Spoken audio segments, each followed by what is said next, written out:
Hello, everyone. Hello, everybody. Welcome to Black Blockchain Consultants. And you know, if it's Wednesday, it's Blockchain Day. So welcome to Blockchain Chat. I am Cherie. I am the founder of Black Blockchain Consultants. And here we talk about the business of blockchain. We have 4 missions. Number 1, how do you get blockchain jobs? Number 2, how do you start blockchain-based businesses? Number 3, how do you invest in the blockchain, whether you're investing time or money into a project? And number 4, how can you gain wealth from this $3.1 trillion industry?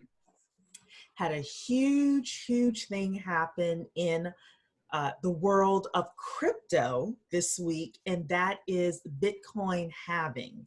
So there were a lot of parties, a lot of virtual parties out there, a lot of summits with regards to this. We're going to talk about it from our point of view, from being Black people, and also the business point of view, and how we move forward from here.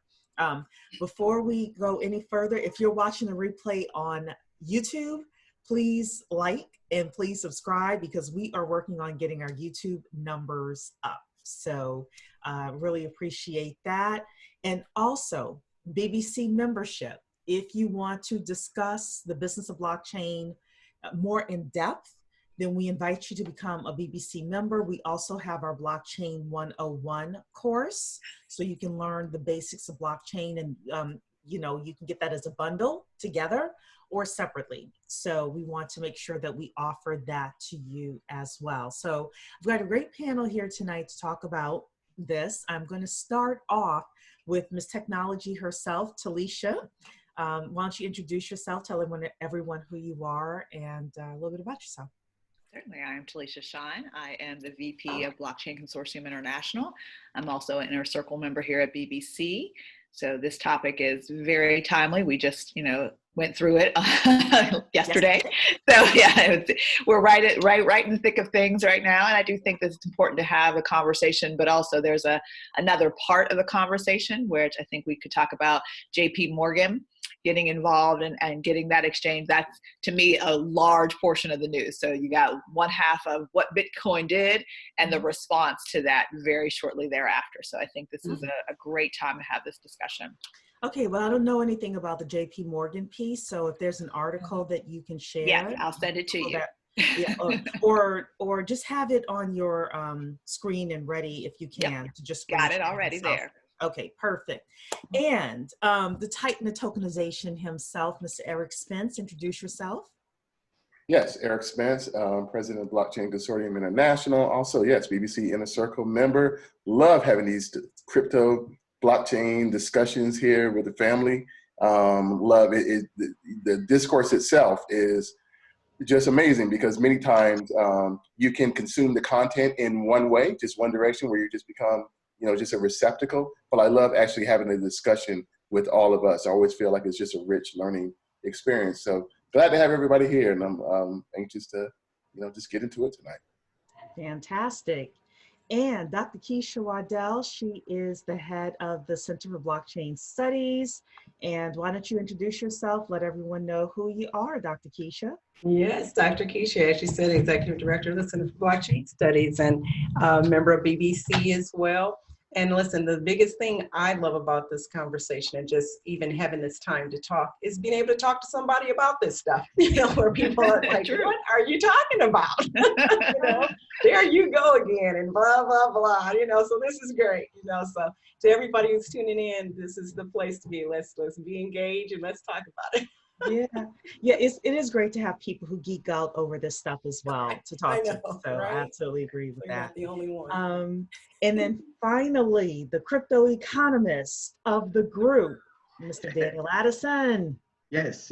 My name is Daniel Addison. I am the blockchain trainer for Center of Blockchain Studies. I am also a BBC member as well, and I am a member of the Inner Circle also. So glad to be on board, and looking forward to just like Dr. Keisha said, I'm a geek myself. I love talking about blockchain, love talking about the technology. So it's so exciting to just be a part of a group of individuals that love it just as much as I do. So here I am.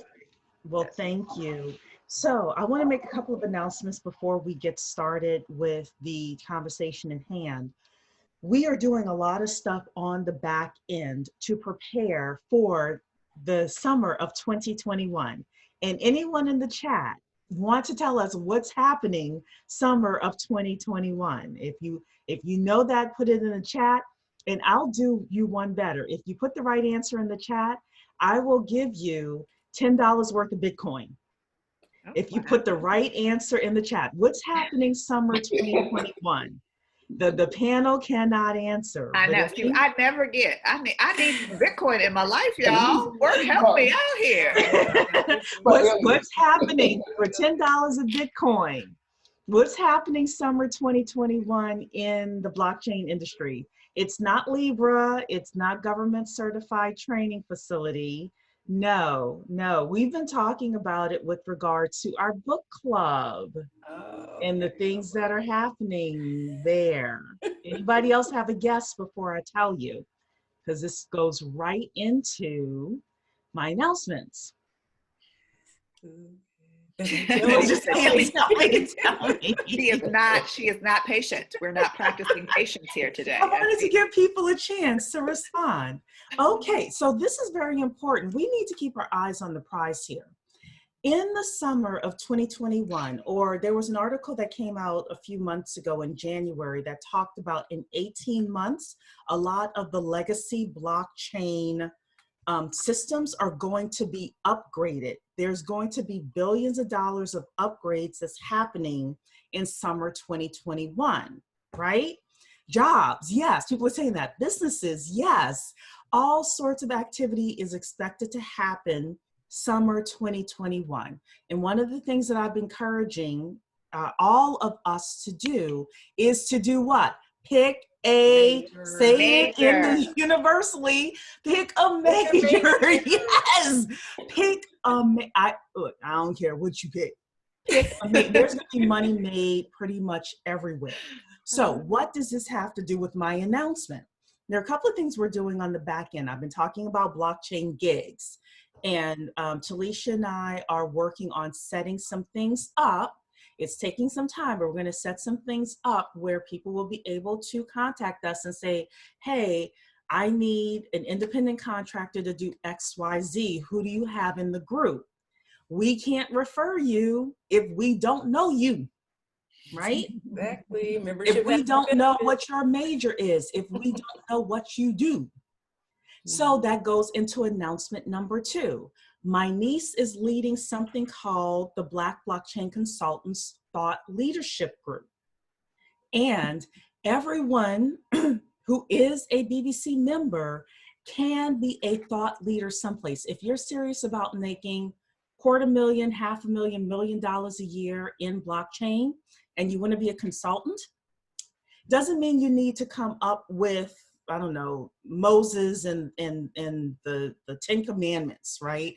You could just be a reporter on the latest things that's happening with blockchain and healthcare, blockchain and supply chain, smart contracts, whatever it is. But I want to encourage everybody to think about what you want to major in, what you want to be a thought leader in, and let my niece know. So for example, Daniel is our thought leader in crypto economics. We know Talisha does everything healthcare, right? We know Eric is the titan of tokenization. Pick something and let my niece know, because what she's going to start doing is she's going to start setting this up where you can once a month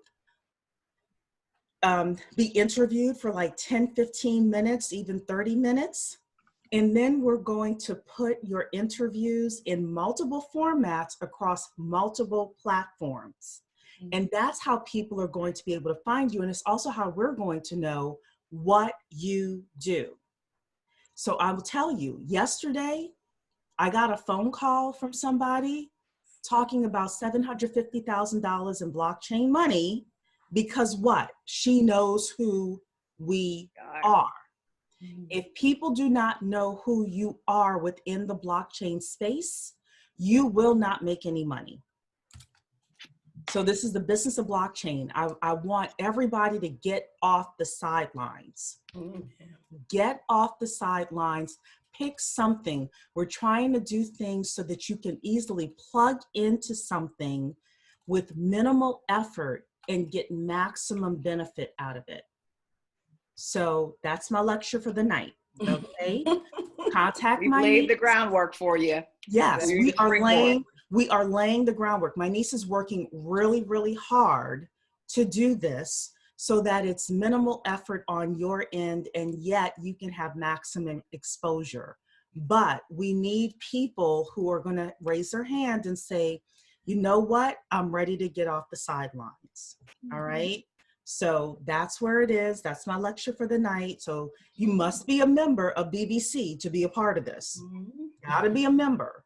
So it's only $100 for membership per year. If you're not a member, go to blockchainstudies.tech, get a membership, and then reach out to my niece. And take the class. And then we're going to be doing the blockchain gigs as well. And don't forget, summer 2021, there's going to be a lot happening in 2021 in the blockchain space. This Bitcoin halving is a piece of it.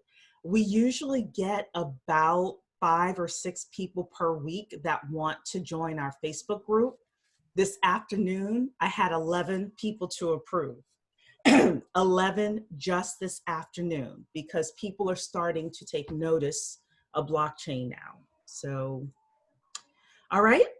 Yes, ma'am. Any other comments? All righty then. Y'all heard from Mama Cherie. Okay.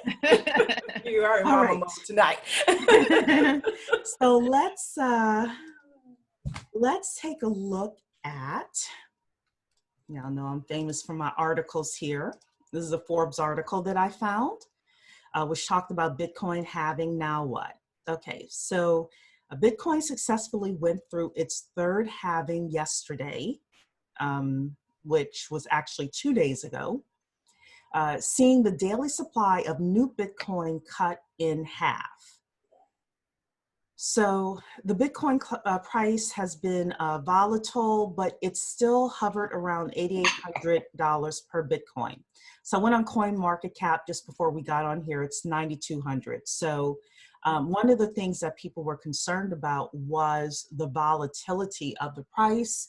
Some people thought it was going to go up. Some people thought it was going to go down because of the halving, but it seems to be stable. So the Bitcoin community has now turned to what's next for the world's #1 cryptocurrency and the Bitcoin price. So 2 evenings ago, the number of Bitcoin rewarded to those that maintain the Bitcoin network, called miners, was cut in half, dropping from 12.5 Bitcoin to 6.25 Bitcoin, and that's for every Bitcoin that is mined out there. Many have warned the Bitcoin price could crash in the aftermath of halving. There's a guy named Gavin Smith, chief executive of Hong Kong-based Bitcoin and cryptocurrency exchange. He says here, the recent much hyped halving, and it was hyped, definitely, while largely psychological in impact, could create a catalyst drawing new players into the market and contributing to the rise in the value of Bitcoin. Last week, the Bitcoin and crypto community was set alight by news legendary macro investor Paul Tudor Jones is buying Bitcoin as a hedge against the inflation he sees coming as a result of unprecedented coronavirus and lockdown-induced central bank money printing. This guy, Paul Tudor Jones, I had never heard of him until the Anthony Pompliano podcast last week. So I will say this, I did not know who Anthony Pompliano was until Eric introduced him to the community, but Anthony Pompliano, if Eric, you want to put that in the chat for people who don't know how to spell it, please. He has a great podcast every day called Lunch Money. It's 20 minutes and they go through the top economic news of the day. It's he and his fiance. It's so cute, but it's very instructive as well. So I highly suggest that people listen to it. But what's significant about this guy, Paul, according to Pomp, is what he calls himself, is that he put like 2% of his $1 billion portfolio into Bitcoin. It was a significant enough amount for people to really take notice. So while traditional markets grow uncertain, we can expect more investors to use Bitcoin as an inflation hedge and to protect their assets against currency devaluation. So I just have a little bit more left to read. Turkey, Brazil, or Argentina are the perfect examples of, they were talking here about currency eroding. So, and the fact that a lot of people are putting their money into the US dollars. So they're saying here, Turkey, Brazil, and Argentina are examples of that. Consequently, in a world where investors continue to seek protection for their portfolios against the world central bank's behavior, Bitcoin, a digital currency whose supply is programmatically defined to reduce until it reaches a maximum supply, would seem to be the perfect hedge for any institutional investor portfolio. So one of the things that is happening, in my opinion, is we're not just looking at what's happening in the United States to determine what's happening with Bitcoin and crypto. We are looking at what every country is doing individually and what countries are doing collectively as well. Okay, so when we talk about how the Bitcoin halving affects the Black community, let's just say the Black American community, we can't just look at it from the lens of America. I want to make sure that that we're aware of that, and I'm going to, make sure to open that up to our panel here as well. If Bitcoin successfully matures into a safe haven asset and a hedge against inflation, some analysts see the Bitcoin price accelerating over the next couple of years, potentially eclipsing its all-time high of 20,000 per Bitcoin. I was mad because I could have bought Bitcoin at 3,500 and I didn't because I was waiting for it to go lower. I was greedy at that point, and I'm living to regret it now, so I will admit. I am confident we will see a new all-time high within 18 months in the $20,000 to $50,000 region, says Simon Peters, who is a market analyst at eToro. And some people are saying $100,000 to $120,000 per Bitcoin eventually. So I think that's the end of the article here. Oh, no, it's not. Okay.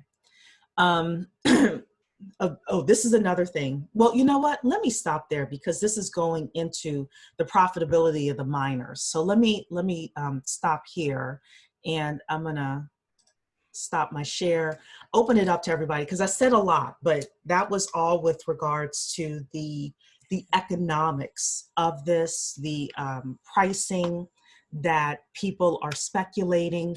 Traditionally, people, this is my understanding, people have hedged inflation with gold, but now people are looking to hedge their inflation with Bitcoin as well. So that's interesting. And then how does this affect the Black community? What can we do? What should we be doing? Are there things that we should be looking out for as a community as well? So I'm going to open it up. I'm going to ask Daniel, if you wouldn't mind, since you are a crypto economist, we want to lay the floor or give you the floor to educate us with regards to your thoughts. Yeah, no, I was just thinking, as far as your question with the Black community and how can they get in on it, I was just thinking about educating them about what it is. A lot of people don't know what Bitcoin is, or even know to this point of Bitcoin halving. They don't know what cryptocurrency is. They don't know, well, just the circles that I communicate with, just the the layman Black person who, they hear about it, but they, they kind of hesitant about it because they don't know anything about it. So just to educate them about what Bitcoin is in comparison to, gold, or how does it even work within the economic system. So that is what, to answer that question, how can we get the Black community involved? I would just say, basically just educating them, I think. The one thing I'm concerned about with educating Black people about Bitcoin is in 2017, when the price rose, Mm-hmm. people got in as a get rich quick scheme. Right. And a lot of our people got in at the highs, and then they lost money because they, put in money they shouldn't have, and they were playing speculation with it. And we had certain people kind of propping it up in such a way that it could only go up and it couldn't go down, Right. or not properly letting our people know that this could go down. So what's your thoughts with regards to that? Because that would be a concern of mine as well. Yeah, well, I was just thinking when you said, and don't take it as a knock on you. Remember you said earlier, a few minutes ago, you said, well, when Bitcoin first came out, I had the $3,500, right, to invest, and you're like, no, I want to invest. So Bitcoin, to start out with, the price was, for just an African American person, it's just, the price is just too high, right? Mm-hmm. You get what I'm saying? So that expectation or speculation, they kind of turn away from that, because a lot of people don't have $3,500. To, in particular, African Americans, to invest in. If you give them $3,500, they're going to take it and buy what they need instead of buying something like a Bitcoin, right? Or I investing in disagree. Bitcoin. I know people who are taking money out on their credit cards to buy Really? Bitcoin. Oh yes. So I'm just here in Chicago, right? I'm just thinking, like, because I have this this conversation all the time with people, and I ask them, like, with Bitcoin, they're like, what is that, right? And so I start to explain to them what it is, and then they look at it as, they kind of give me that side eye, like it's a scam, right? That's just, that hurdle in itself, you got to really kind of, so get them to see, like, this is an investment, this is in technology, this is something that is going to be, for you, and, as stability for your future. So that particular part, to me, is just something that it's difficult to get them to buy into that, someone like us, we're in the technology, we every day, we're around it, we're in it, but just to try to get them in to really get into, this is an investment. A lot they would say immediately, I would invest in real estate or something in that industry. Yeah. So I can definitely understand that too. Yeah. Yeah, you're right about that. I guess I've seen both. So, I've seen people who have been highly speculative with it, and then I've seen people who don't know what it is at all. So I'll open it up to the rest of the panel. Oh, I'm sorry, Dan, you have no, I was just gonna say, so that's kind of like, well, for me, even though I communicate the investment piece of it, or as you mentioned, the crypto economic side of it, the technology, it's still a little challenge with getting them to understand, like, this is something that you should be investing in. I guess my question is, do you have a strategy or know a way where you can really kind of communicate that to them? Because they don't, unless you kind of like grab them or a lot of them might say, well, they will ask, like, what, have you invested in it, or do you have a Bitcoin, etc. And and I tell them the price, they go, oh wow, that's I would say, well, I'm invested in the technology itself, and that's kind of like my approach, how I get into it. But I try to tell them about the technology as, like, we communicate, like, the technology is something that you ought to get into. That's an investment in itself in comparison to just saying Bitcoin. when you say Bitcoin in that instance, they would just immediately kind of shut down on you. And just my thinking. So what approach would you, and it is just for the panel, what approach would you really, how would you approach getting that buy-in from someone who don't know or just looking to get into the technology or Bitcoin? I'll open it up to the rest of the panel. It was mentioned in the chat that you don't have to buy a whole Bitcoin. You can buy a fraction of one as well. So, but I want to open it up to the rest of the panel. What do you think? How do we respond to Daniel? I want to just kind of piggyback on what Daniel was saying, because I agree. Again, we're pretty jaded to some degree. We really do live and breathe this stuff. When I started off talking about, but now you have somebody to talk to, truly we're on a whole next level with it.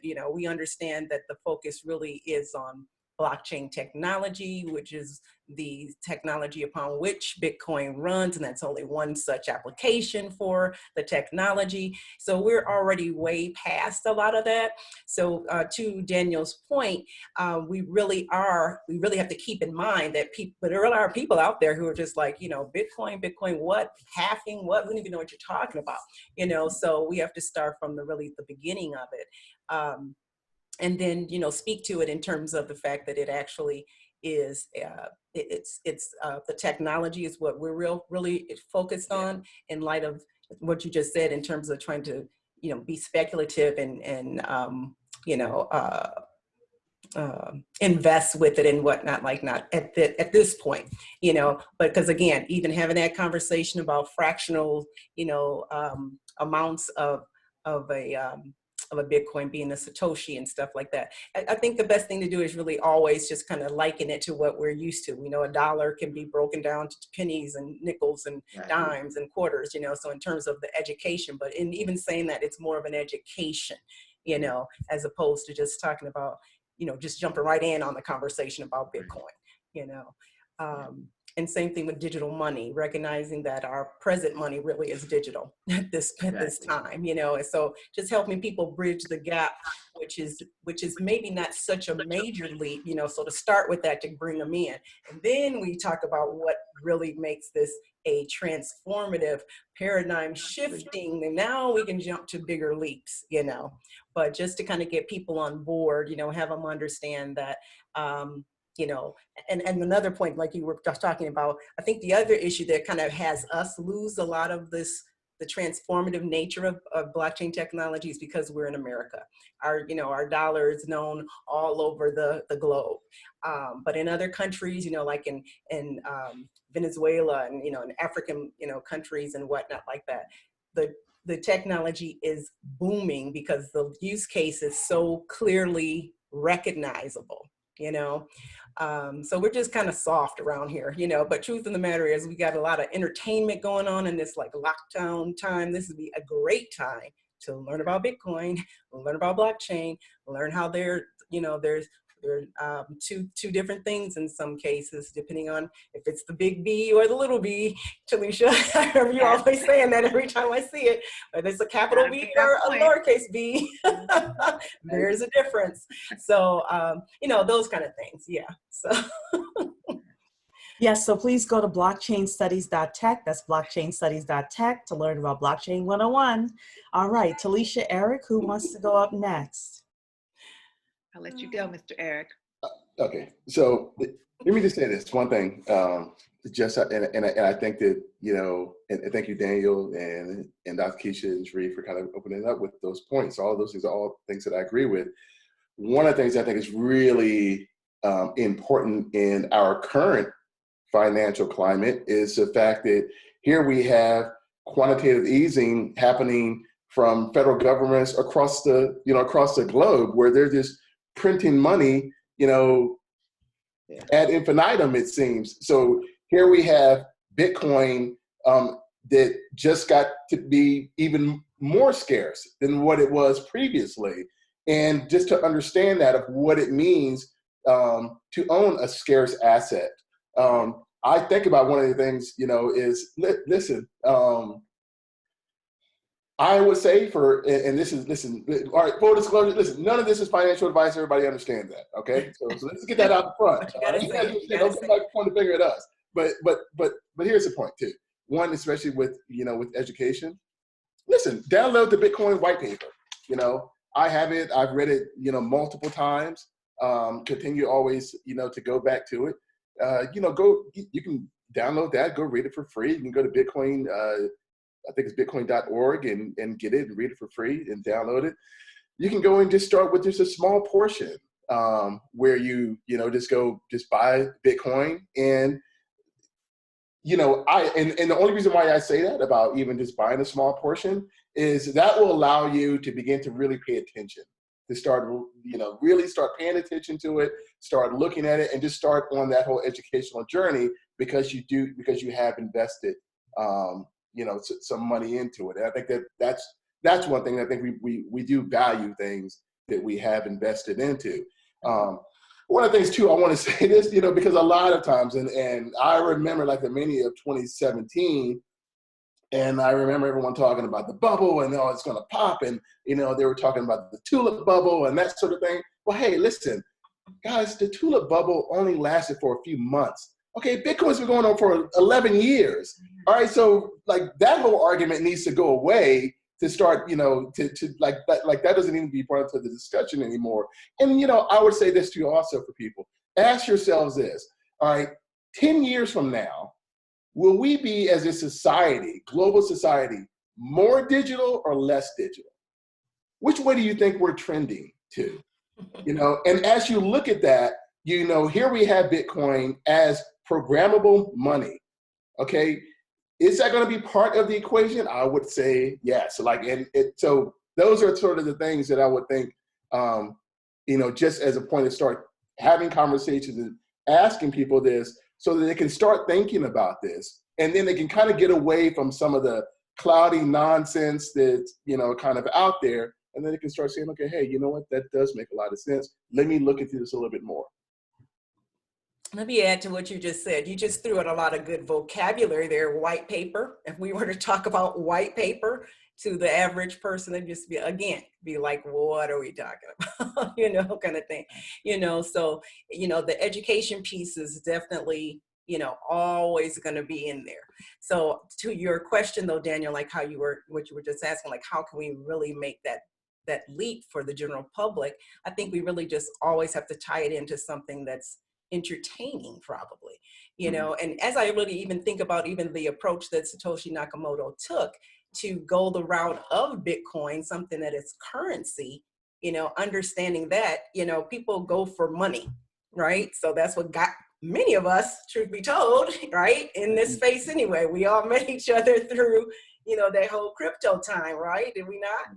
So, thinking about that, had the Satoshi Nakamoto come out with just jumping right to Bitcoin, and all the techie folks would have been just all about it kind of thing, probably, right? Whereas it's been around, tried and tested, even to include, the black market and all of that, tried and tested, all of that kind of thing. All of that adoption of that single use case was necessary to get the adoption and to get the, get things get it on the radar of anybody, you know what I'm saying? As opposed to being even just the technology itself, I think. So just taking that little clue from Satoshi Nakamoto is, pick it up, pair it with something that people are already doing. Like the whole idea of tokenization and whatnot coming next and whatnot like that. I can see that being clearly understood now too, in light of, if you think of like your video games and whatnot that have they have these token economies inside those games where you can use those tokens to buy different kinds of things, just keeping those kind of things in mind and explaining how, that kind of economy can happen in a digital kind of space and the like. Right. So and, just kind of throwing that. I was just thinking about what Eric just said. Like it's been around for 11 years. And that's something you can definitely, I was just thinking when Eric said that, I thought about that's a way you can get them to understand, like, hey, this is not this is not just some fly by night investment. This has been around for 11 years. So there is some concrete behind it. And so that's how you can really get them to get that leap, or get them to jump, to leap into it and then understand, along with the education, to help them understand, like, this has been around for a long time. This is a good time to get into it and learn about it and invest for your future. So I wanna throw some cold water on here, because I don't exactly agree with what's being said. I've said a few times that Black people will wake up when they see a use case that benefits them or that affects them. So it's not just about being entertaining. It's what's the use case that's going to get them through the door. So for me, I was at the point watching CNBC every day a few years ago, and I kept hearing about Bitcoin. And I knew what it was, but I wasn't paying attention until every day they kept talking about it. And all of a sudden I'm like, well, if the CNBC people are talking about it every day, maybe I need to start paying more attention to this. I mentioned that we, the five of us, get a lot of different phone calls for various things. And we had someone who came to us with an adult establishment that was going to take cryptocurrency. And that's all I'm going to say about that, in case kids are watching. But the gentlemen who are participating in that are going to get a crash course on crypto, because why? It's going to apply to their lives and the ladies that are going to be working there as well. That's all I'm going to say. So I'm going to piggyback into that. That's yes. kind of my So point. I just wanted to say that, and also this is like a totally separate thing, but very important, because Eric kind of talked about it, but he didn't really zero in on it. Bitcoin was started because of the crappy monetary policy that happened up to 2008 and the last recession. In fact, if you read the white paper, and all the white paper is an explanation of why Bitcoin was started, it directly said, it didn't say crappy monetary policy, but that really was why it was created, was a way to protect us as regular people against the big governments and all of their crappy monetary policy. And yes, I'm going to use that as an official term. And now in 2020, what do we have? More crappy monetary policy, So everything is a cycle as well in economics. And the sooner that we, as our individuals, our individual families, and then as a community, start getting ahead of these things and playing, I think you need to start playing offense and not defense. Like, we're always behind the 8 ball. We need to start skating to where the puck is going. Remember, I used to say that all the time. When we start skating to where the puck is going, I think we'll start seeing a huge difference in the economics of the Black community. So Talisha, I know I said a couple of things there and you wanted to get in. I said, to answer the question, I think all of you made very solvent points. The way to reach anyone is to meet them where they are. That's kind of the whole point. So at this stage of the game, the pandemic has caused a lot of introspection. Like, I could lose my job tomorrow.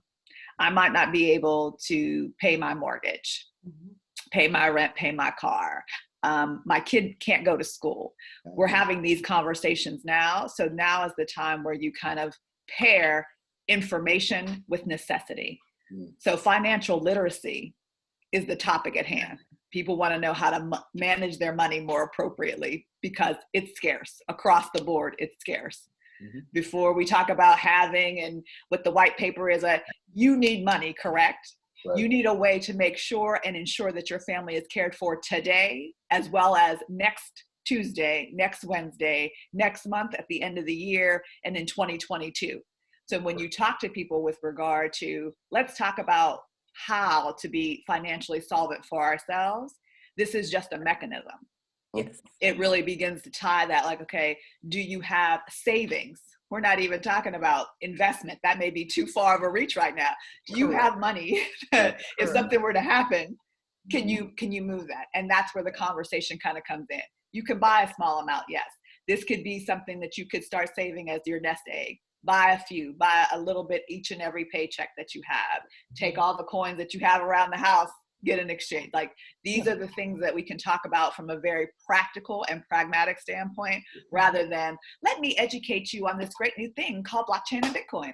That seems too kind of esoteric and very much clinical. And it's like, I don't need help right now finding out a new skill. I need real life results. I need money.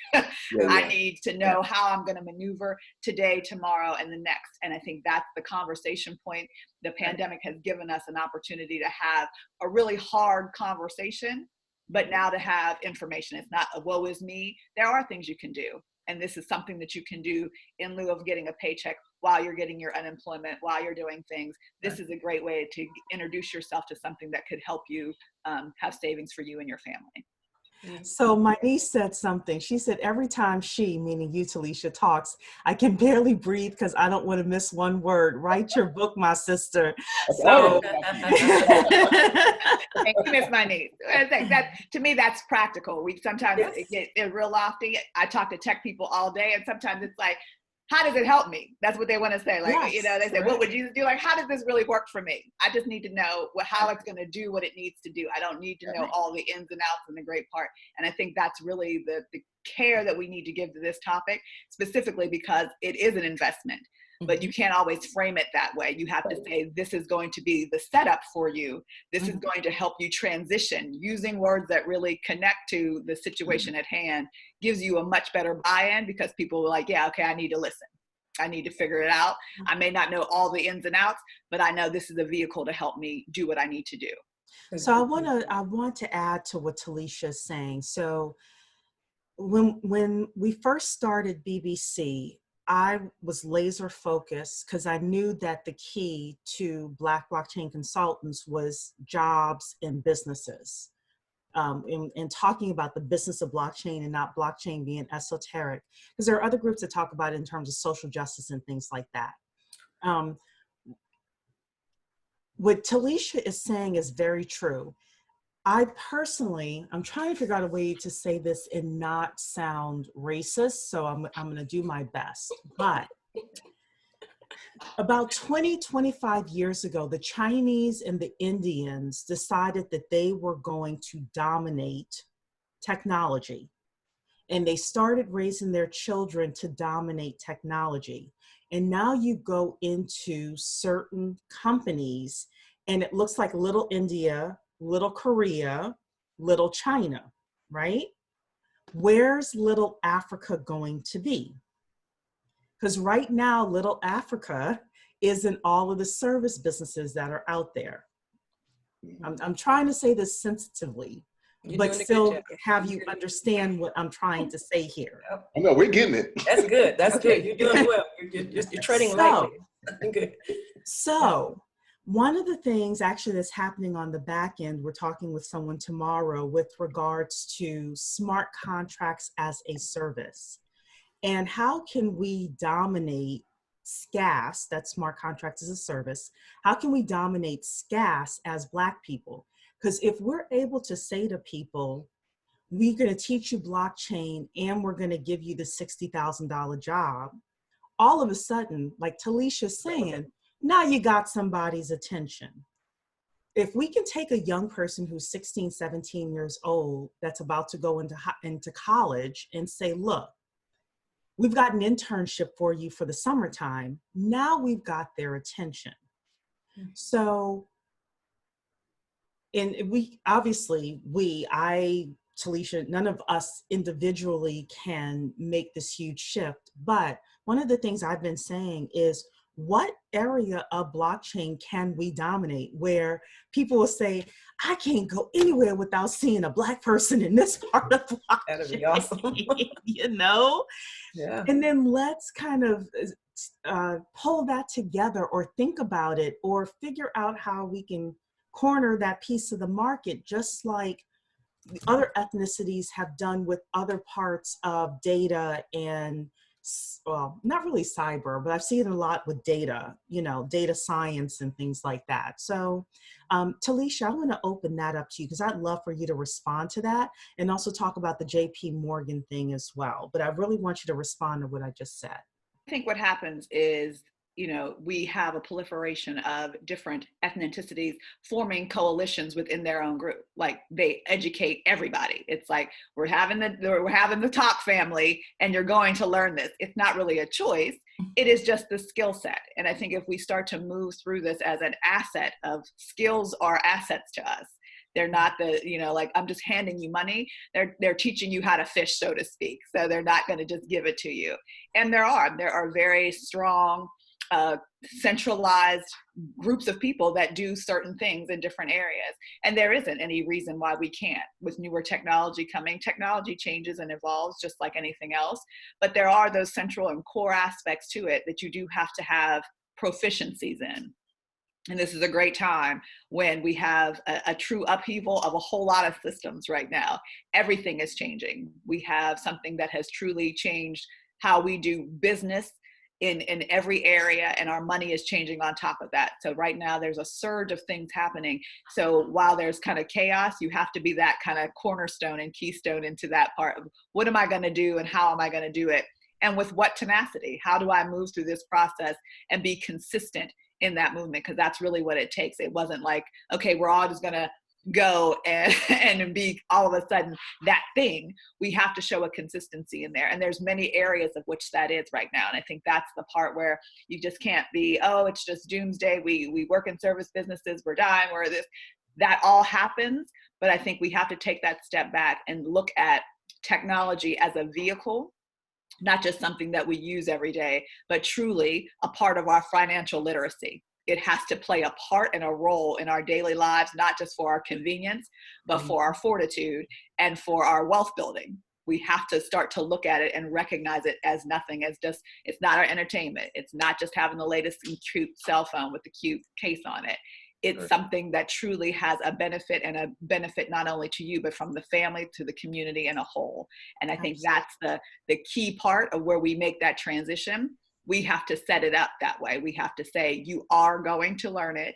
This is what you're going to learn. And this is the impact, because we do need obviously some incentive to do it, but the incentive from a perspective of personal, from financial, and then also from the community scope. We'll need to do all of those things concurrently. I want to add something on here, because those communities not only said you have to do this, but they invested not only the time, but the money.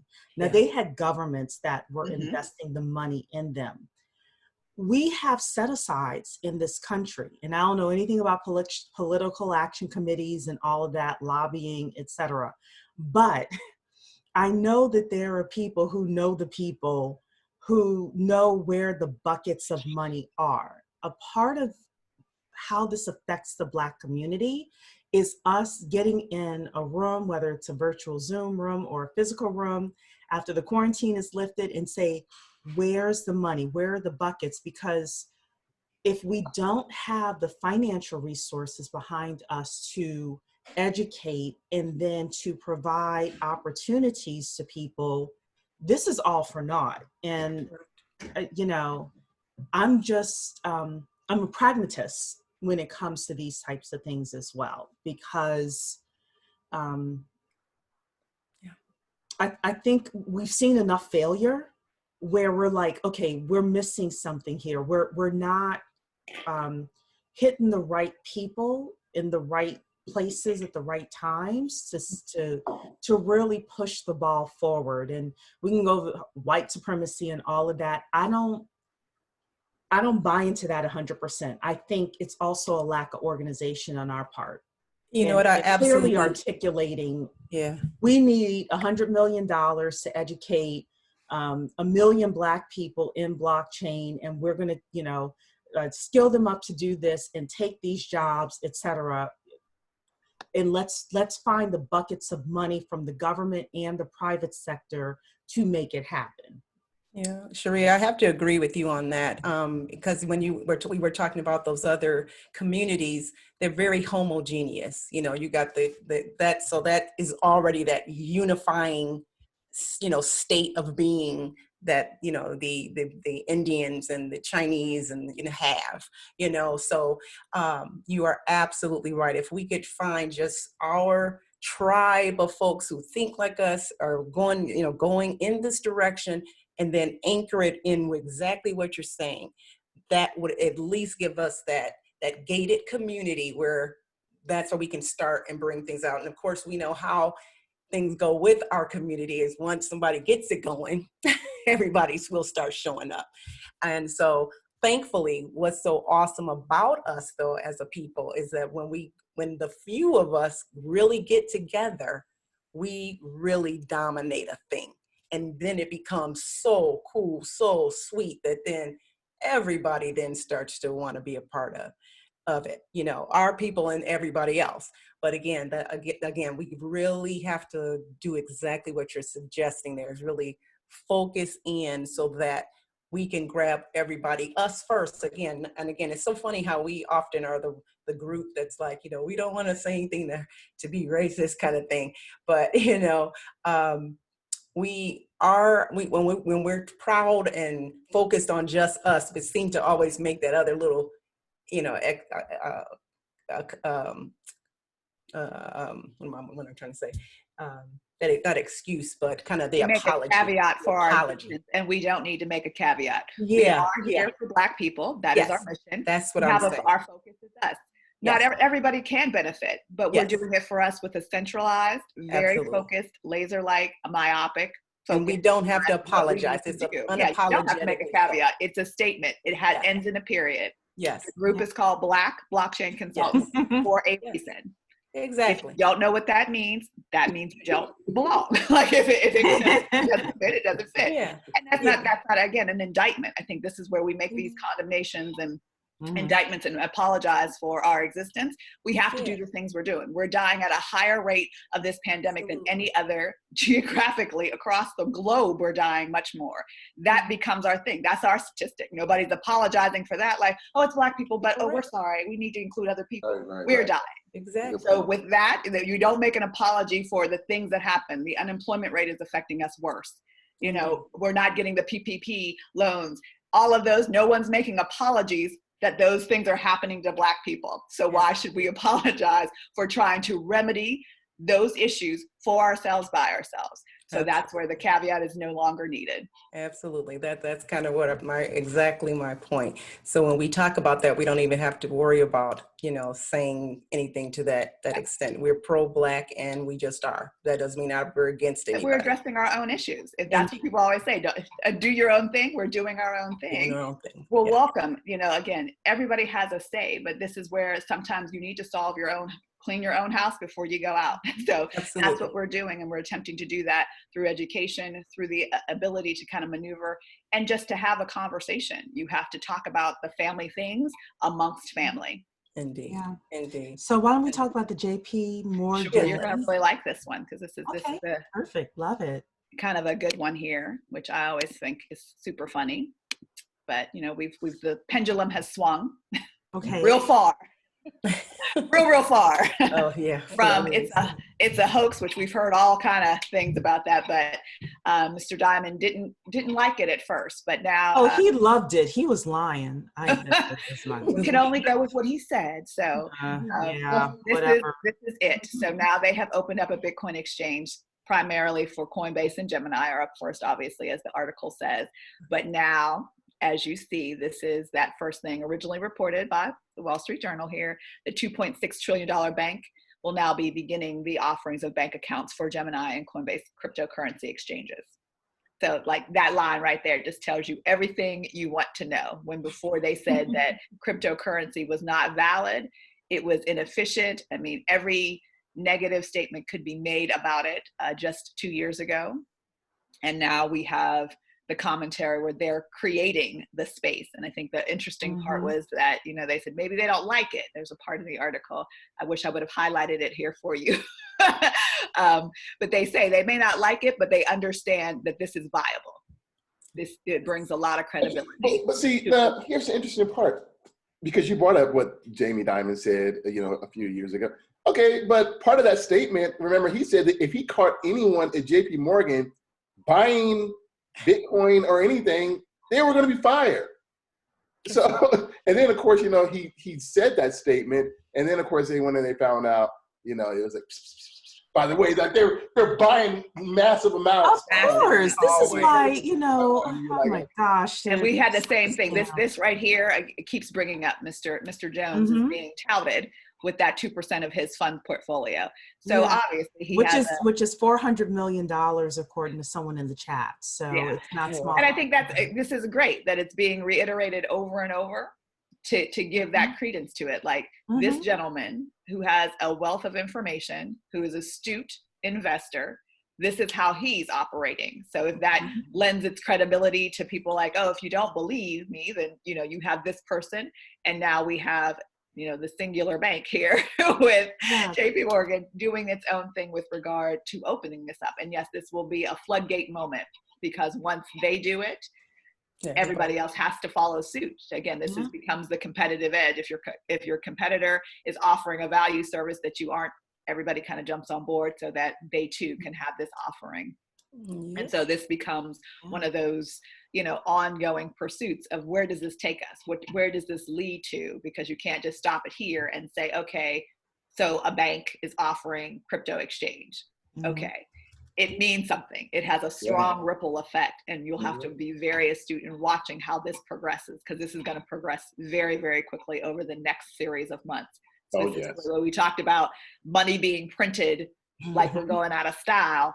But these individuals are holding on, and they very clearly denote that they know they're not getting fees, because the fees are minimal. That's everybody knows that, you know, ACH fees aren't that good of a thing. It's not an income and revenue generating process, but they have still taken this risk and they want to do it. They know very clearly, like, this is something they must do and they want to do, and they made this kind of foray into this environment very quickly with this announcement.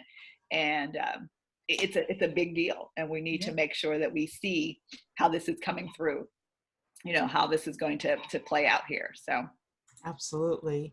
So Eric did say, don't listen to what they say, watch what they do. That's like my life story. I don't listen to what anybody says. I'm a watcher, and I watch what people do. So we've said a lot tonight. One of the big things that I think we can take with us is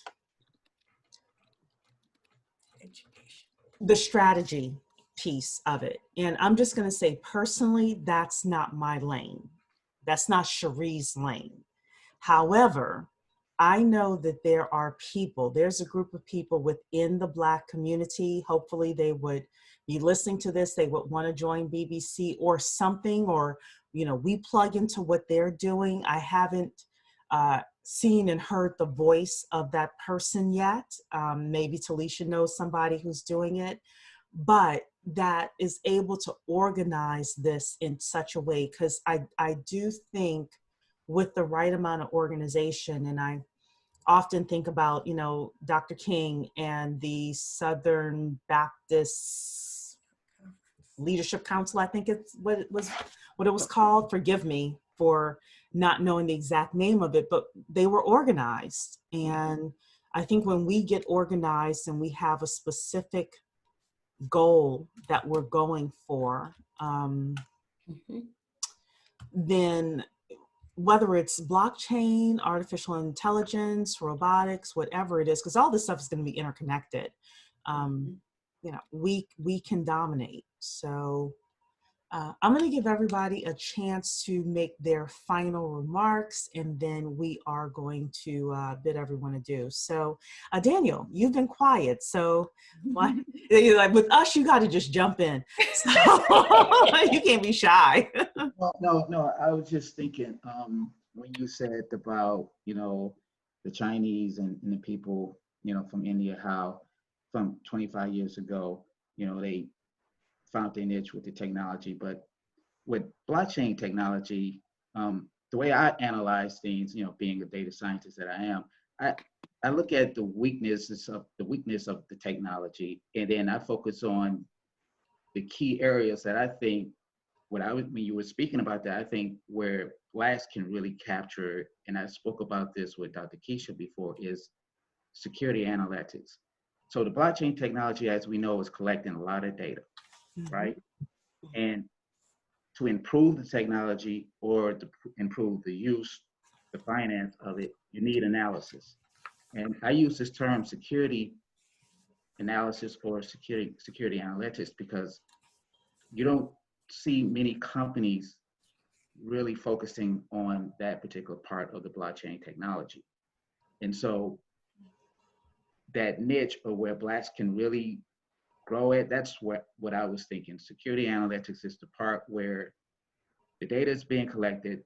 If you can teach, which I know we can teach the Blacks, of helping them to understand how the data works and how to own your own data and then do analysis of that data. That's the growth you can really capture and hone in and take control of, because that's an area that's kind of like really weak across the board in all technology, and specifically the blockchain technology. So what they're doing is they're going into this access control management, security analytics of the data to improve the industries or the improve use cases like, the supply industry, mobile, healthcare. And healthcare is the reason why healthcare is starting to get into that, because the combining of AI, machine learning, along with blockchain technology and security, it's really taking off. So if Blacks can really focus and kind of like Talisha said, hone their skills in that area and security analytics, that's where you can find your niche, I think. So I would challenge you to do something. Number one is keep reminding me of this, okay?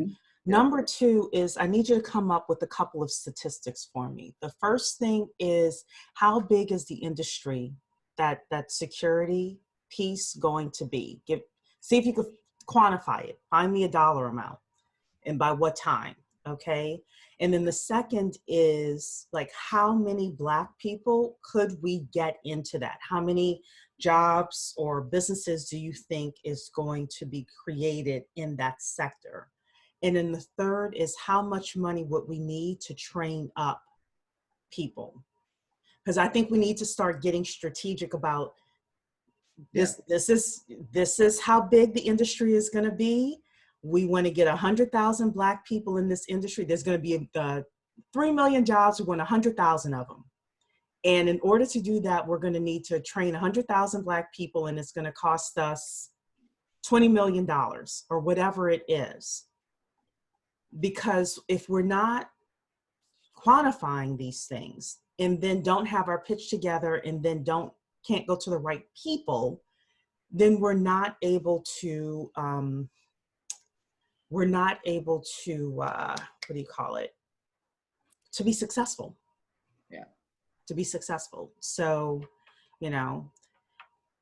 with that, who wants to go next? I'm going to open it up.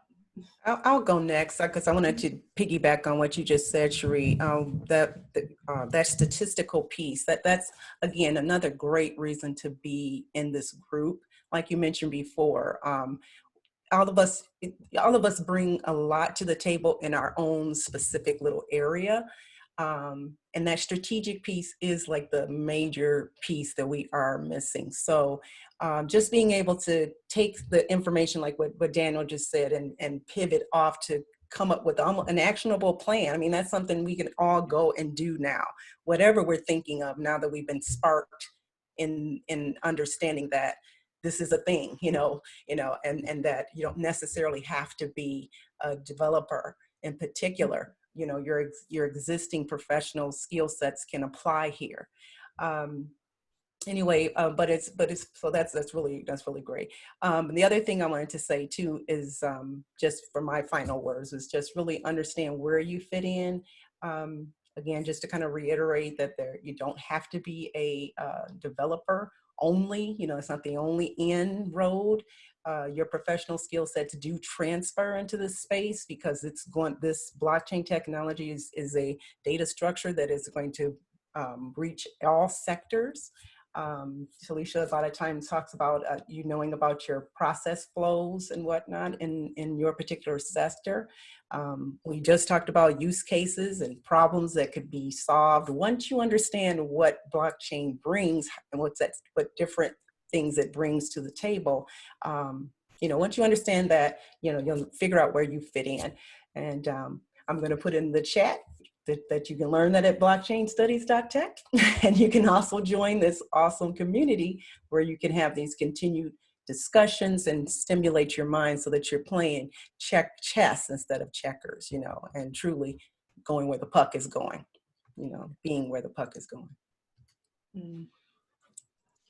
Talisha, Eric, who wants to go next? You know what, Talisha, I'm gonna go real quick, so I'm gonna let you close it. The only thing I'm gonna say, get off zero, and that's it. I mean, that's my main thing. Just get off zero. Like, I don't care what this, get started, because I believe that once you do that, that will, like, you'll begin to start going, oh, let me check it out more, and the breadcrumbs will begin to lead you. So that's Exactly. For real. Yeah, it is. It just is at this point, you have to move. We are in the make a move May, as it's Move May. So you have to make a move, whatever that is. And again, it doesn't have to be a behemoth move. It just has to be small enough to get you started, to get you to like, okay, I need to figure it out. You're looking at new shows on Netflix. You're, watching new podcasts. This is a great time to just do something new and improve. Just ask a question.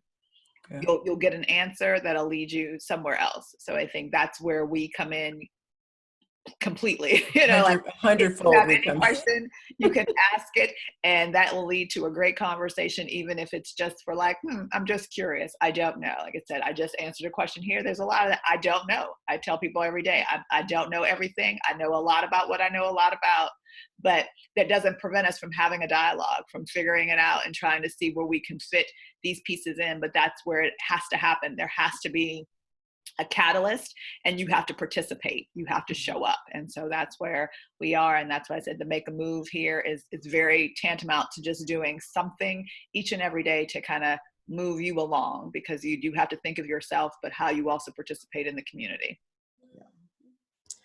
Absolutely. Well, we had a great conversation tonight, and hopefully the strategic piece of it really came through. And I would love for BBC to take its place there. Doesn't necessarily will mean that the organization will be the leader, but maybe the leader or leaders of this will emerge. And BBC is, we have people watching us. Let's just say that. We have a platform. People are contacting us. There's a lot of people that contact us behind the scenes that we don't even make public. So we also started the conversation talking about 2021 and a lot of the opportunities that are happening here. And I'm going to say for this piece of it, the greatest thing that I want to see is for you to take your membership, take that $100 membership and the time that you're spending here and grow it into millions and build generational wealth. There's nothing that would make me happier than you saying, because of BBC, I got X and it got me Y, and my grandkids can live off of this. So you'll be jumping up and down. I will be too. Trust me. You'll be too. Yes. So let's make a move.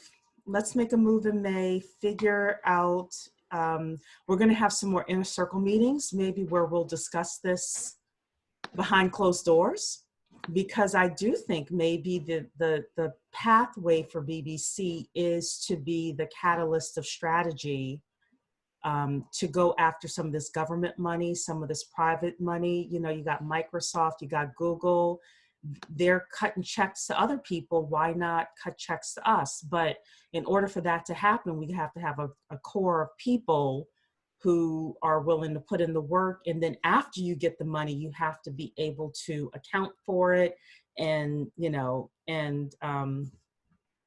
the trainings and all of that. So So let's do that. Let's have an inner circle meeting. If you're not a part of BBC and you want to be a part of these meetings, I suggest you join the inner circle for this. But in the next few weeks, y'all know how I am. If I say I'm going to do something, then we're going to make it happen. We're going to have a closed door inner circle meeting where you, as BBC members, will be able to really chime in and tell us what you think. And we're moving, with Make a Move May, thought leadership, blockchain gigs, all of that stuff. So, yeah. Okay. All right, everybody. Well, I hope you had a great evening. I hope that it was worthwhile for you to be here. And Dr. Keisha's reminding everybody to get the bundle. So the bundle is Blockchain 101 and Black Blockchain Consultants membership. You get that at blockchainstudies.tech, as well as on blockchainstudies.tech. We have a ton of courses that are on there. And later on this month, we have crypto economics course coming out. And then in June, we have our LinkedIn course coming out. So be on the lookout for those as well. Okay. And don't forget YouTube. If you're on YouTube, please subscribe to our channel. We're getting our numbers up. We are almost at 700. So I'm trying to get us to 1,000 on YouTube. Yay, let's go, let's go. Night, Never move May. Night, everybody. Bye.